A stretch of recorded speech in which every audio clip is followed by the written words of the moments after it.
Hi friends, welcome back to channel. இந்த channel வந்து எல்லாருக்குமே வந்து ஒரு நல்லா இருக்கட்டும்.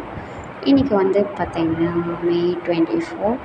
இன்றைக்கி வந்து நம்ம இந்த வீடியோவில் நாட்டுப்பூண்டோட ரேட் பார்க்க போகிறோம். காஞ்சிபுரத்தில் 1 கிலோ நாட்டுப்பூண்டு வந்து இன்றைக்கி என்ன ரேட்டுக்கு சேல் பண்ணிகிட்ருக்காங்க அப்படின்னு வீடியோவில் பார்க்கலாம். வீடியோக்குள்ளே போகிறதுக்கு முன்னாடி நம்ம சேனல் நீங்கள் சப்ஸ்கிரைப் பண்ணாமல் பார்த்துட்டு இருந்தீங்கன்னா சப்ஸ்கிரைப் பண்ணி பக்கத்தில் இருக்க பெல்லை கிளிக் பண்ணிக்கோங்க. இன்றைக்கி வந்து பார்த்திங்கன்னா நாட்டுப்பூண்டு காஞ்சிபுரத்தில் 1 கிலோ வந்து 180 ருபீஸ்க்கு வந்து இன்றைக்கி சேல் பண்ணிகிட்ருக்காங்க. லைக் பண்ணுங்கள், கமெண்ட் பண்ணுங்கள், உங்களுக்கு தெரிஞ்ச எல்லா ஃப்ரெண்ட்ஸுக்கும் இந்த வீடியோ வந்து ஷேர் பண்ணுங்கள்.